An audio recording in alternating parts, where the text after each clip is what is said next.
Good morning. Good to have you all here. Happy Wednesday. Next week, Monday, when you come to class, we'll turn in the lab we did on this last Monday, determination of KSB delta G delta H and delta S for calcium hydroxide. This is the last math lab, which is kind of exciting, but it is a math lab, so try not to wait until the last minute and stuff, although some people are taking care of business on it. Pretty awesome. Problem set number 5 is up, which will go over this electrochemistry. We'll do seminar self-quiz 5, and quiz 5 follows. And most importantly, the lab next week, qualitative analysis of group 1 cations, or QA1 lab, is up. This is actually a pretty fun lab. Like I said, it's not a math lab. You will need goggles. This is also a lab where you have to kind of protect yourself a little bit. So don't wear shorts, don't wear open-toed shoes. If you have a shirt that shows your midriff, that's not a good call. Try to come in prepared for bear. All right. Now, knock on wood, I've had really good luck with it, but other instructors have had students with bigger problems. So that's why my level of concern is a little higher. So just watch it on Monday, okay? But it is a fun lab. If you get bored, some of these posters in this room are actually from QA1 or next week's QA3 lab. We won't make something like this. We could, if you want to. You're artistic more than me. But anyway, it's kind of fun if you want to check it out and see. We'll talk about that more later. Questions? Any of that? Sweet. All right. Electrochemistry. On Monday, we left off with an example where copper metal was reacting with silver plus ions to make silver metal and copper 2 plus. And we went through a series of steps, which on Monday probably seemed a little silly because they were so simple. But we're going to use those steps now to do some more complicated examples here in just a minute. This first example we're going to do is with a vanadium complex.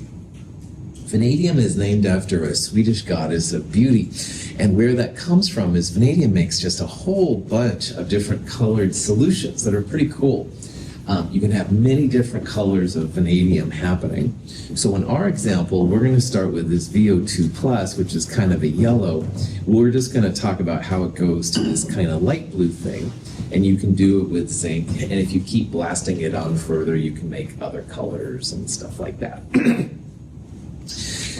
In the more interesting problems, we need to know something about the pH. And in this one, we're going to look at an acidic solution. So just as a reminder, an acidic solution is when you have a pH that's less than 7. So instead of saying it was an acid, you could say it had a pH of 4.3 or some number under 7, okay? And we'll see that makes a difference. In this problem, we're taking that vanadium compound, reacting it with zinc. It makes another vanadium compound plus the zinc 2 plus ion. You can recognize that this is a redox reaction because, for example, zinc is going to zinc 2 plus. Zinc here has lost electrons going from reactant to product. And when something loses electrons, it's oxidized. That's the Leo part of GER. And oxidized and reduced is kind of like yin and yang. They have to go together. So what that means then is zinc is being oxidized, the vanadium here is being reduced. And I'll show you that here in a little bit. So you always have to have something that loses electrons oxidized, something that gains electrons reduced. Zinc is easy to see, so by default that makes vanadium the reduced part. So when you do these kind of processes, separate them into the half reactions. And what that means, put the similar species together. So the 2 zincs will be one of our reactions, and the 2 things here with vanadium will be the other one. Now zinc, like I said, you can tell is being oxidized here. It's becoming more positive. And that can only happen if it loses electrons. But really, you don't need to know this is oxidized. I'll show you that here in a little bit. You also want to put the vanadium compounds together, all right? Now, the vanadiums here are a little weirder, but if you remember from Chem 221, oxygen is almost always -2, and there's 2 -2s, so there's like -4 from the oxygens. But the overall compound has a positive one. Now, vanadium, like all the transition metals, can be a lot of different values. But the vanadium plus the two oxygens has to equal +1. So if vanadium here is a +5, then you've got two oxygens. It's like 5 minus 4 gives you +1. So that's how you can determine then that this is vanadium +5.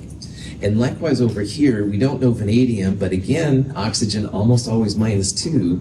So whatever vanadium is plus -2 equals +2. That can only happen if vanadium is a +4. So +4 minus 2 equals +2 is where those come from. But when it comes right down to it, you don't need to know that, all right? If you do everything right, we're going to see down here that the oxidized and reduced part comes out naturally. But if you want to check that out, that's cool too. All right, balance for mass is the next part. And the zinc is easy, all right, because there's one zinc on the reactant side and one zinc on the product side. But this is now where the acidic versus basic part becomes really important. If you are balancing in acid, all right, you can add water. So for example, if you look at just the vanadiums, this oxygen, there's two oxygens on the reactant side and only one oxygen on the product side. So you can add water with acids. But now, as you can see, now you've got 1 and 1, 2 oxygens, but now we've got 2 hydrogens. Well, in acid, you always have H+. So why the acid-base part is important? In an acid, you can add H+ and water. And you want to add water to the oxygen-deficient side, the side that has less oxygen, and then you'll add H+ to the hydrogen-deficient side, if you will. You can probably imagine that in base, you could add water and hydroxide. We'll talk about that here in a little bit. But for acid, H+ and water are cool things to add. Any questions on that? All right. So next part is to balance for charge. And like we talked about on Monday, when you balance for charge, you can only add negative electrons. So zinc has no charge. This zinc is +2. Now, I can't underestimate enough how important it is to write your charges in this section. But you can see then that this has +2 and that doesn't have any charge at all. Now, a balanced reaction is not just balanced for mass, but it's also balanced for charge. So if you add 2 -1 electrons to the product side, then it's like you have +2 from this zinc, -2 from the 2 electrons, 2 minus 2 goes to 0, and that's good because the reactant side doesn't have a charge. So when it comes to this step, you can only add negative electrons, and you want to add it to the more positive side. If you do it to the other side, this VO complex here has a +2 charge, and water is neutral. So the whole product side then has a +2 charge. Now, the VO2 has a +1 charge, but we also added 2 H+ in order to make the hydrogens balance. So 2 times +1 plus another +1, this whole side is +3. And that's not equal to +2, so we'll add 1 electron there. Because then you've got -1 plus 1 plus, -1 plus 2 plus 1, and all of that goes to +2, which is good because you want to have +2. Then both sides are balanced. Is that cool while we added the electrons there? All right. Now, this is where, if you've done it right, one of your species, electrons will be products, and the other species will have at least 1 electron as a reactant, all right? If you saw them both on the product side, then something would be wrong. But the other thing is that I said earlier, it really doesn't matter if you put ox and reduce next to it. The species that loses electrons is oxidized, and it will come out naturally at this stage if you've done everything correct. On the other hand, something has to gain electrons, something's going to have electrons as reactants. That's going to be the reduced side. So that's why you don't really have to have these terms over here on the left if you don't want to. If you've done it right and electrons are on opposite sides here, you're cool for school. Now, having electrons showing is verboten, if you will, in chemistry. Chemists don't usually like to show electrons unless they're half reactions. So when we put this into a balanced reaction, we don't want to have any electrons showing. I use the idea of like dirty laundry. I mean, if a friend comes over, it's fine, but it's kind of weird and stuff. So anyway, you want to try and hide the electrons. So in this case, we have 2 electrons as products here, but only 1 electron there. We're going to multiply this whole reaction through by 2. And that way, in the final step, when we add the electrons together, they're all going to go away. So the zinc we won't touch, but the other one will multiply everything through by 2. Now you can see we have the 2 electrons on the reactant side, which will cancel the electrons on the product side. But you have to multiply the other species by 2 as well. So then at the final part there, when you add everything together, the electrons will cancel out. 2 electrons as products and 2 electrons as reactants. They're gone. Then you've got zinc and 4H plus and 2 of these VO2 pluses. And that makes zinc 2 plus, 2 VO2 plus, and 2 waters. So at the end, don't show electrons. That's why we multiply by some factor in here, just to make sure we get rid of it. As we talked about on Monday, if you're not feeling confident about your answer, check it. Make sure everything is balanced. And again, in this level, you want to make sure it's balanced not just for mass and atoms, but also the charge. So mass would be a zinc on the left and a right, check. 4 hydrogens, 2 times 2, 4 hydrogens, check. 2 vanadiums and 4 oxygens, 2 vanadiums, 2 oxygens there, 2 oxygens there. All of the atoms are good to go. But you can also now do it for charge. This doesn't have a charge. This is positive 4. This is 2 times plus 1. That's positive 2 and positive 4. The whole side is positive 6. And on the product side, you've got a positive 2 and 2 times positive 2. So 2 plus 4, it's also equal to 6. So you can always check yourself on these. Any step of the way, you should have a balanced reaction once you've added in the electrons. So,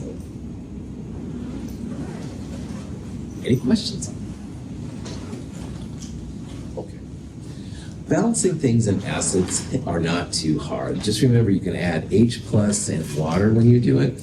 And again, you can check yourself along the way anytime. So this is the kind of question you might see. And it says, how many electrons are flowing between this tin and the silver plus? Now remember, from a chemist's perspective, the reactants, one of them is giving up electrons and one is taking electrons. This question says, how many electrons do you need? Well, if you look at the tin, for example, tin goes to 10 plus 2. It's becoming more positive, and it's more positive by 2, so that means that 2 negative electrons have to be stripped from tin to make it positive 2. So I would predict, based on tin going to tin 2 plus, 2 electrons are being removed. They're being oxidized. But you can do it from the silver's perspective too. Now, silver plus going to silver, that's a 1 electron transfer. You just need 1 electron to make that positive 1 go to 0. But notice the stoichiometry, there's a 2 to 2 ratio right there. That's because we have 2 electrons from the tin that have to go somewhere. Don't show your electrons. So in that case, then we need 2 silver pluses to gain the 2 electrons to become 2 silvers. So then hopefully by either oxidized or the reduced part, you can see that the 2 electrons are needed. So this is a 2 electron transfer process. Any questions on that? Okay, so we saw a simple example, then we saw an example with acid. The last thing we're going to do here is look at an example in base, all right? So let's look at this reaction here. MnO4 minus 1 is called the permanganate ion. It's a really cool kind of purple ion. And MnO4 2 minus is just the manganate ion. So we're going from a permanganate to a manganate. Now, another weird thing, I said earlier oxygen is almost always -2, but this crazy thing is a peroxide. And if you look back in the weird rules from Chem 221, a peroxide has a slightly different charge on the oxygen. So we're going to deal with all this as the peroxide makes oxygen and the permanganate makes manganate. Now remember, a basic solution, I could have just put up there, this is in a pH of 11.23 or something like that. The actual number, magnitude, doesn't make any difference, but because it's greater than 7, that's another way of saying that you have a basic solution. Okay, so like before, we'll put the similar chemical species together. You can probably see that the two species with manganese will go together, and the peroxide and the oxygen will go together. Now, when you have a peroxide, and I will let you know when you have a peroxide, the oxygens are actually -1. They're not -2. Peroxides are unstable because they want to become -2, basically. And so peroxides are a little different kind of oxygen than we've seen before. But this is peroxide, it's going to oxygen, and the other one is permanganate going to manganate. Now these oxygens here are like normal oxygens, they're -2, so when you figure it out, this is a manganese +7 going to a manganese +6. Okay, so like before, the next step, you want to balance things for mass. Now with base, you want to add hydroxide and water.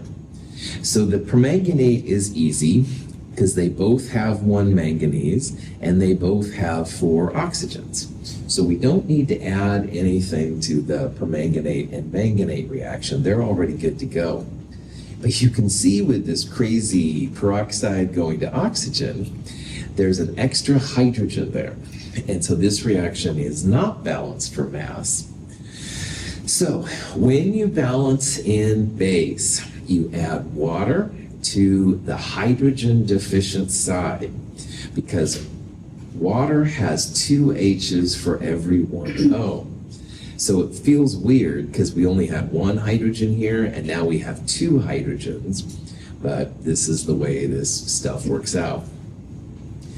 Then you add hydroxide to the side which is oxygen deficient.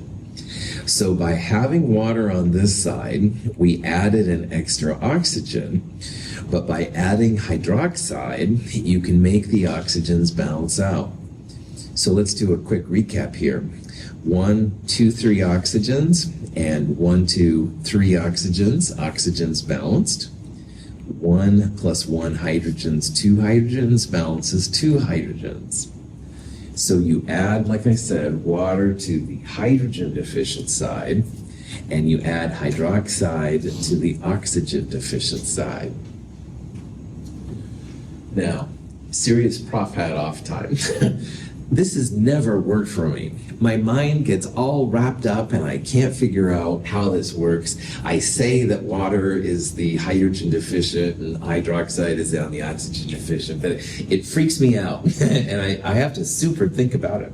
So I'm going to show you a method here in a little bit, which I'll just call Michael's method, which works really well for me. Now, it is longer, I won't lie. If you can get down this idea that water's to the hydrogen deficient and hydroxide to the oxygen deficient, you will save time.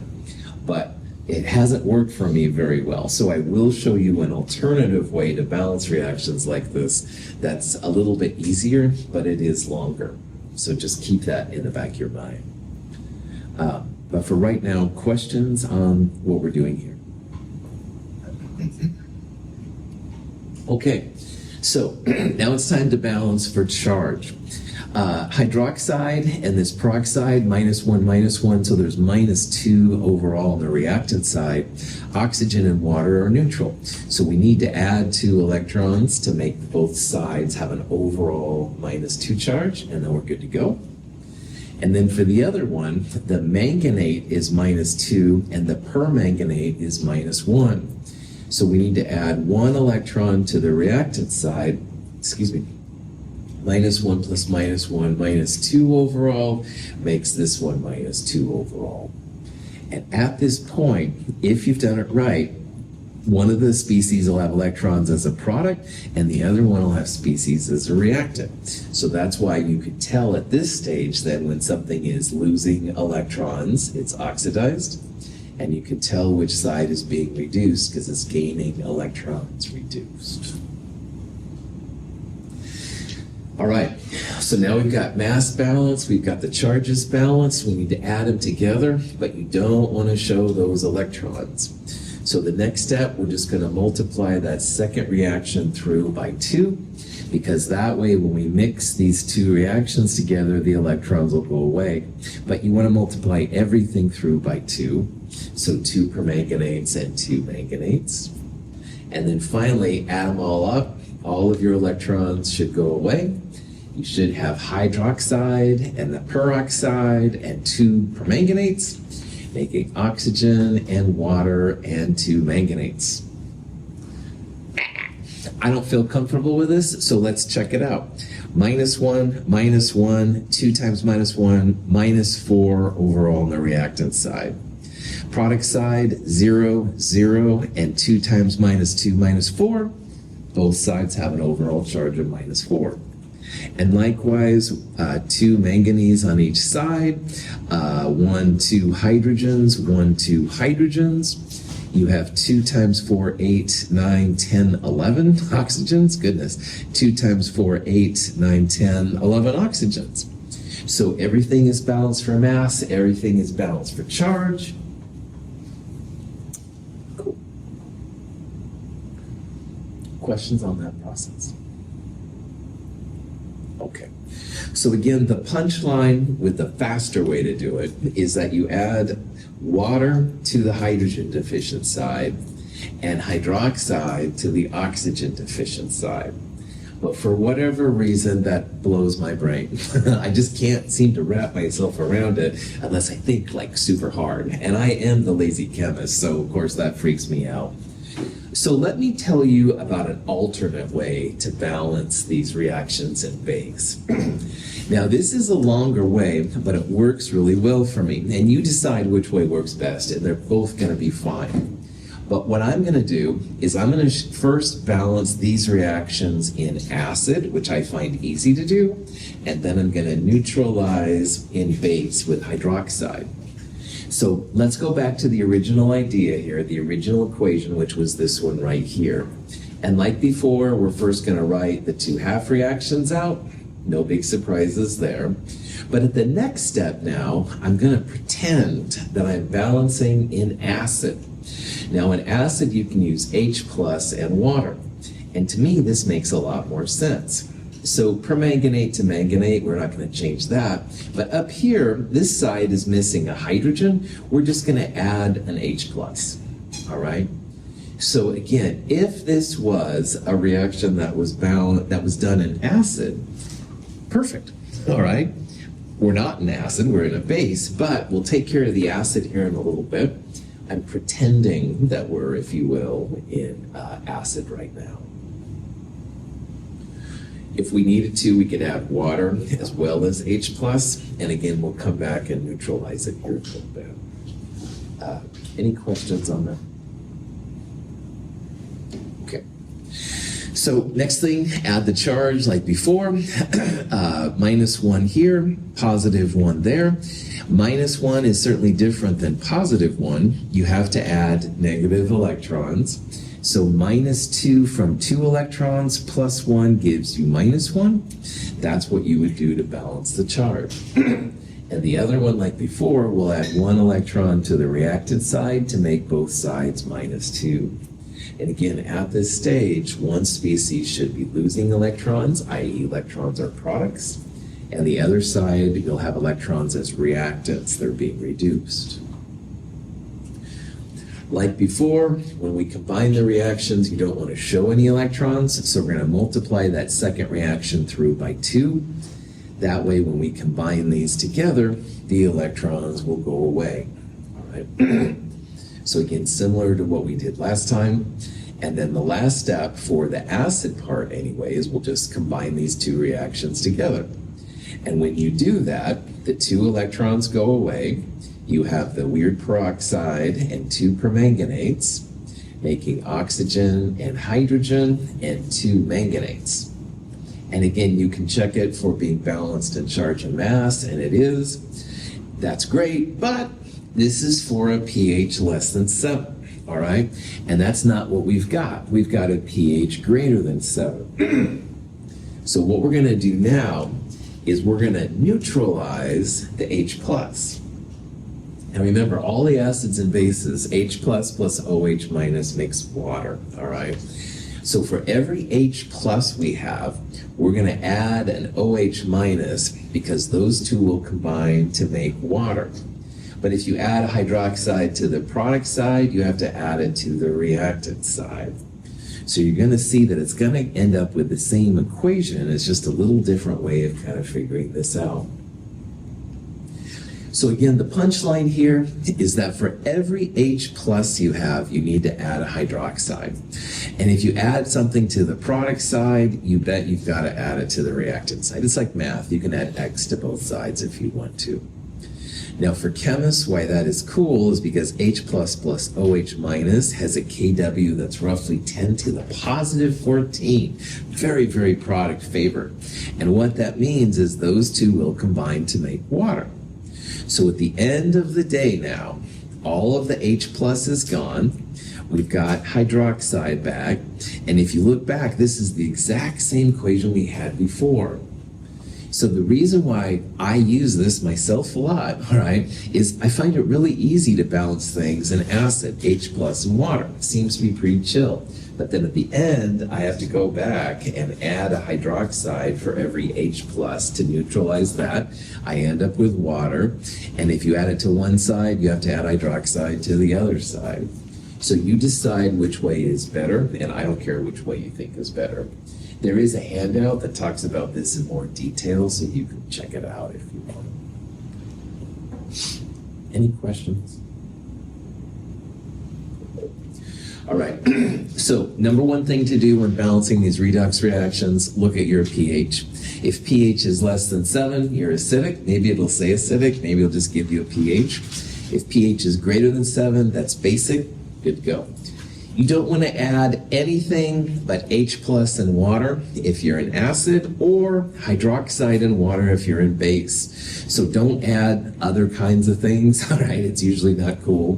The charges of the ions are critical, all right? Don't just write like the metal, write the metal with a charge and stuff.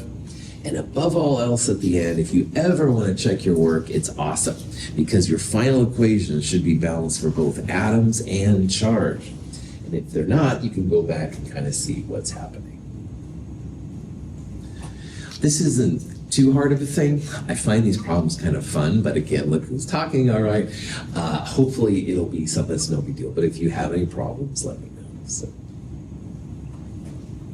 any questions? All right. Now, on Monday, we talked about what's called a direct redox reaction. And in a direct redox reaction, you place the two chemicals together and they react almost instantly with very high percent yields, all right?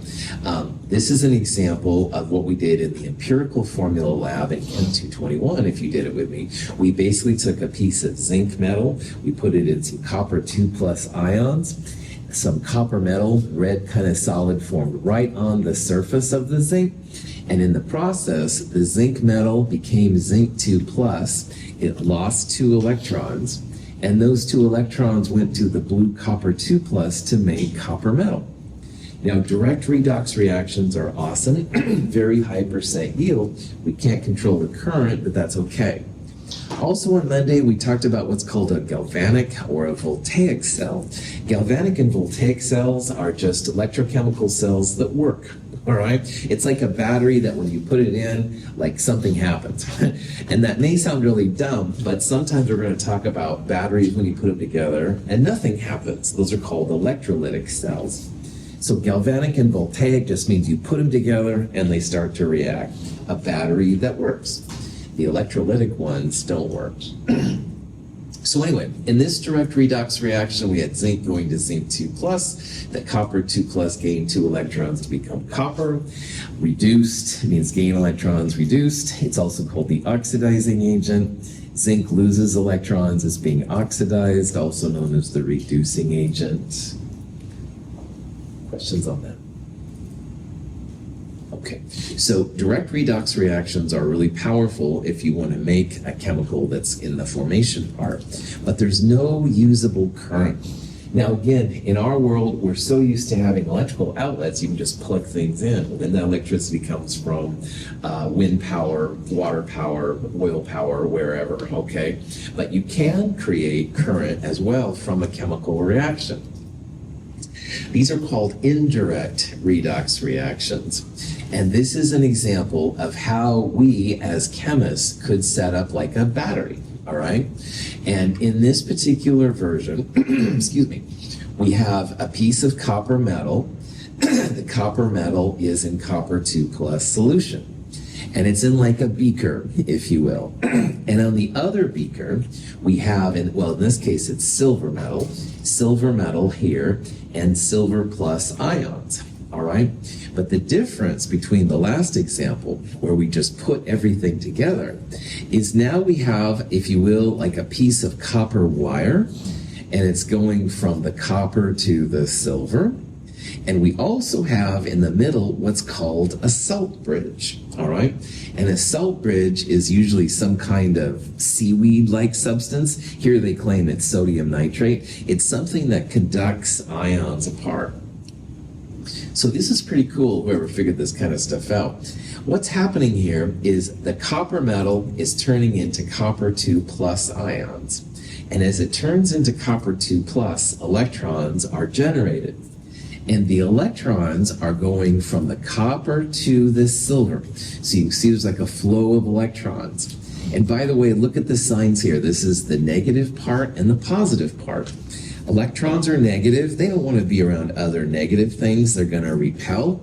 They want to be next to positive things. So that negative, positive thing, excuse me, shows the flow of electrons, how it goes. So the electrons go over here. They end up reacting with the silver plus ions to make silver metal, which is pretty awesome. However, silver plus, to make a solution, you have to have some other counter ion. And a very likely candidate would be nitrate. Nitrate's a great spectator ion. So the salt bridge essentially allows the negative ions here to flow to the other side. Because as the copper makes copper 2 plus, then you're going to have a whole bunch of positive charge over here. So this salt bridge also helps to just make sure all the charges balance. The negatives over here, which are no longer needed as silver plus becomes silver, they flow over here where they are needed because extra copper 2 plus is going to be nitrates. So what we have up here, it's like a highway. Electrons are flowing from this side over here. They make the metal, and then the extra negative anions, which are also basically a source of electrons, are going over this side. So electrons are flowing in this kind of direction. It's an electron highway, all right? It's amazing how this happened. So in this particular example, copper is giving up electrons, the silver plus is taking it. The salt bridge and the copper metal both allow electrical neutrality to be created. In this version, this is a spontaneous reaction, which means you put everything together and it happens. So chemists call this a galvanic or voltaic cell. It's a battery that makes things happen, essentially. In this types of reactions where spontaneous, you have to have an anode and a cathode. Anode is the source of electrons, all right? So as I said earlier, electrons are going from the negative to the positive. Anodes are the negative parts and cathodes are the positive parts. So this is the silver cathode. They're accepting all those electrons that come through the wire. This is the anode. It's creating the electrons that are going through the wire. And again, electrons will flow from the anode to the cathode, which is kind of cool. So this is the chemist's version of a source of electricity, all right? And just like we're used to using electricity from the wall, we could do this ourselves without having to rely on the Bonneville Power Administration or whoever our energy is from, or PGE, whatever. You could literally set up a cell like this and create current. You could put your little iPhone connector there or whatever, all right, and then have things charge. And this is a chemical version of electricity. Any questions?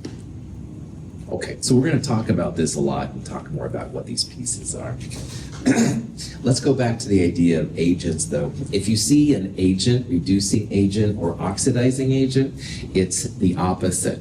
So reducing agent means what is being oxidized, what is losing electrons. And if something loses electrons, it becomes more positive. So nickel here is becoming nickel 2+. That's becoming more positive. Nickel here is being oxidized. Nickel is the reducing agent. Remember, the agent is kind of the opposite of what it might be seen to be. Questions? Now, it's really important to remember cathode, anode, all that stuff. People have different expressions. You can use these as much or as little as you want to. Red cat. And, sorry, sound effects not necessary. Reduction at the cathode, all right, is one way to do it. And ox, the anode is oxidation, all right. I don't know if these work for you or not. It's totally up to you. What I use personally, reduction and cathode both begin with consonants. Anode and oxidized both begin with vowels, A-E-I-O-U. So that's what works for me. But the red cat is pretty cute, and I like the poor cross-eyed kitty. But anyway, you use whatever you need, but it will be helpful to figure out which one is the reduction cathode, which one is the oxidation anode, stuff like that. And for heaven's sakes, I am just the messenger here. These are not my rules, but the agents are the opposite. So oxidation at the anode would also be where the reducing agent is. And reduction at the cathode would also be where the oxidizing agent is. So just kind of keep that in mind in the back of your thing, whatever way you want. Again, I like the vowels and consonants. That works for me, but the red cat is cool too. So. All right, that salt bridge is kind of a freaky thing. I've made salt bridges before. Again, what we found best in our lab was like a seaweed agar kind of mixture. You place it in water, you soak it overnight, and you basically stuff it into the tube. But they do make some salt tube bridges now with sodium nitrate, potassium nitrate, stuff like that. The important part is that when it's wet, it allows the ions to flow. All right, and that's the idea. This side would create extra negative ions because the metal is ions are going to metal. So you lose that positive counter ion. And this side, on the other hand, is creating extra positive charges. So you need to get the anions over on the other side, basically. There's a little bit of cations to go through. Don't worry about that part. As long as you see that essentially to keep our electrons flowing on our highway, all right, electrons raw are going this way, then the anions here are like the electrons going to the other side. So salt bridge just keeps electrons flowing, keeps everything electrically neutral, which is important, otherwise things start to break down. Now, instead of drawing a picture like this, which would take a while, there is what they call a shorthand notation for these galvanic cells or voltaic cells. So instead of writing, for example, copper 2+ and zinc going to zinc 2+ and copper, this would be the shorthand notation for an electrolytic cell. Or a galvanic or voltaic cell. So in this problem, copper 2+ is going to copper. So copper 2+ is gaining electrons. Well, zinc is going to zinc 2+. Zinc is losing electrons. So in this kind of system, when you see it out that way, electrons are always flowing from the left to the right in the same way like that we read in the English language. So zinc is creating the electrons to create zinc 2 plus, and those electrons are going to copper 2 plus to make copper, all right? So this is the oxidation side, and this would be the reduction side. The anode is where the oxidation occurs, and anode oxidation. On the other side, this would be the cathode, all right? The red cat would be on this side, or the consonants. So the anode is always on the left, and the cathode is on the right. And you can see that this plus electrons makes that, this plus electrons makes that kind of thing. The single lines represent a phase boundary. So you're going from, for example, a solid to a solution to a solid. You could have solutions going to pure liquids, whatever. You're changing from solid to liquid to gas to solid, or some combination thereof. The double lines in the middle represents the salt bridge, so it separates the two components of your electrolytic cell. So this would be, again, the anode here on the left of the salt bridge, double lines. This would be the cathode here on the right of the salt lines. And sometimes you'll see other information inside this shorthand notation, but if you get the general idea that electrons are going left to right, anode to cathode, should be cool. CAT is another acronym that's used sometimes. Electrons flow from the anode to the cathode. CAT. I have cats, so I'll be honest. Maybe I just like showing pictures of cats, but you can, anyway, if any of these things work for you, cool, but don't feel like you have to use any of them. You just do whatever works for you. Anyway, I think I'm done with cat pictures now. Questions? Maybe a cat meme, I'm not sure, but all right, questions on cathode and anode shorthand. Okay, let's look at an example. This is an example of a copper half cell and a chlorine to chloride half cell. So we can use our knowledge of how this works to create like a balanced reaction and all that jazz. So again, remember that you have electrons on the left going to the right. So the oxidation, the anode, that's going to be copper metal going to copper 2 plus. We have a phase change, solid going to a solution at 1 mole per liter, which is what that means. That's a phase change. That's going to be the anode. That's the source of the electrons. And they're going to go over here to the chlorine. Chlorine is going to create chloride. Now, chlorine, if you remember, is one of the gases. Like on this periodic table, the red atoms are the gases. So chlorine is a gas like fluorine and hydrogen and stuff like that.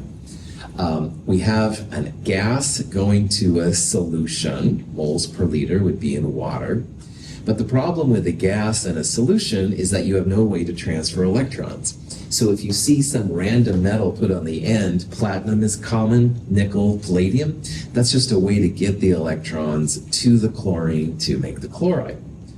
So the cathode here would be chlorine going to chloride.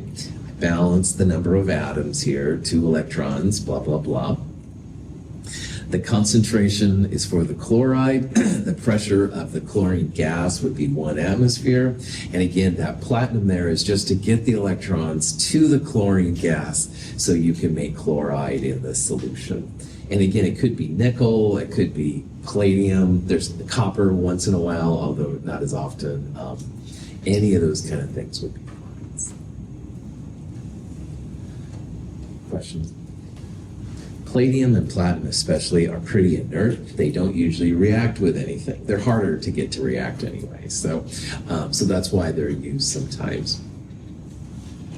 Okay, so here's a half cell reaction in the shorthand notation, and the question is what's being oxidized, all right? So something that's oxidized is losing electrons.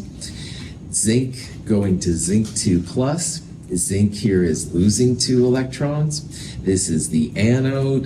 This is the part that's being oxidized, all right? Electrons always go from left to right. So when something's oxidized, it's creating the electrons that the cathode or the site of reduction is going to need. Here we're turning gold plus into gold metal. Should be cool. Any questions on that?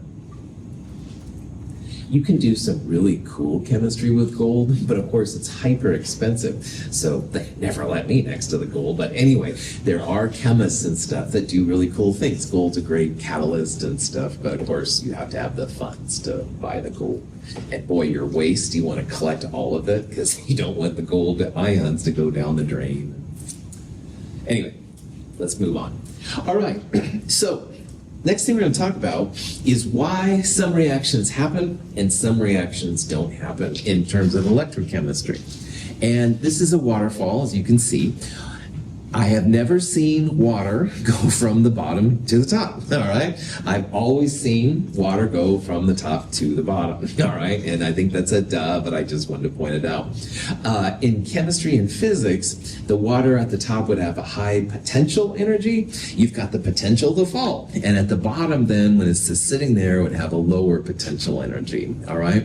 Well, the reason we're doing this is because just like water only flows in one direction, electrons spontaneously, i.e. by themselves, flow in one direction as well in a redox reaction.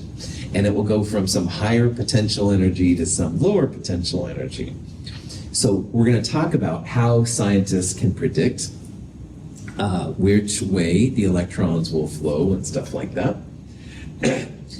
In electrochemistry, the spontaneity, if you will, is referred to something called an electromotive force, EMF.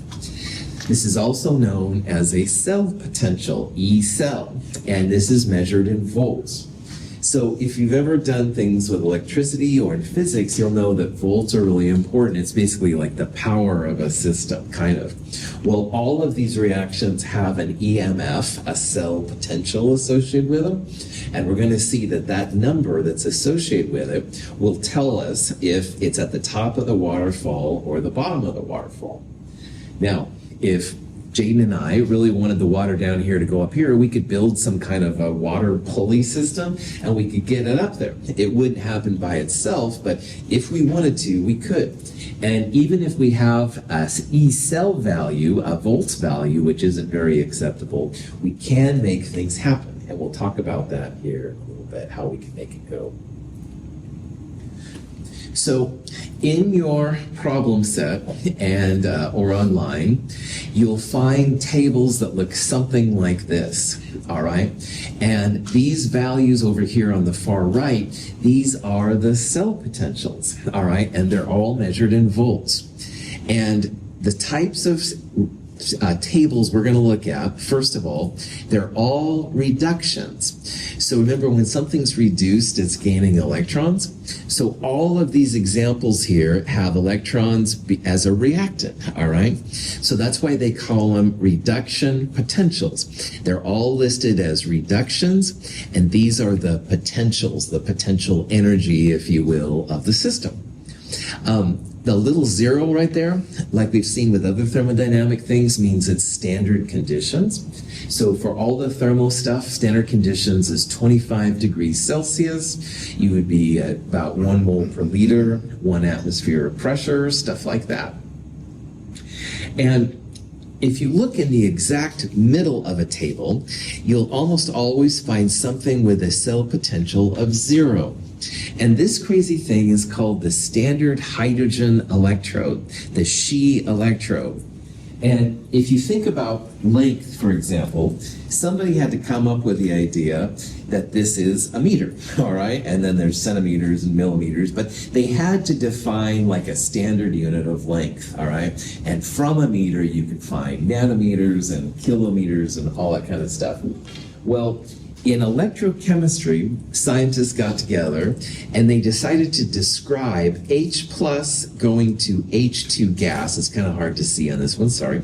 But they decided to describe H plus going to H2 as exactly 0 volts, okay? And by doing that, they could then measure the cell potential of other reactions. And you can see that some of them are positive and some of them are negative, all right? Well, in a nutshell, positive E naughts, those are at the top of the waterfall, all right? They all want to go to the bottom. And the negative values down here, those are at the bottom of the waterfall. And if we want them to get to the top, we can make it happen, but we're going to have to do some work on it, basically. So a table like this is super important, all right? Positive values means those reactions are going to occur. They're the top of the waterfall. Negative values down here, bottom of the waterfall. Not going to happen by themselves, but we can make it happen.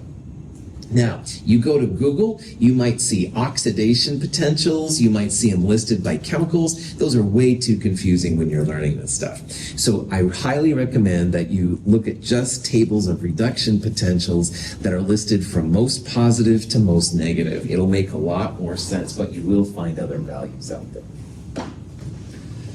Okay, I'm out of time. Thank you for being here. We'll do more of this on Friday. Have a great day.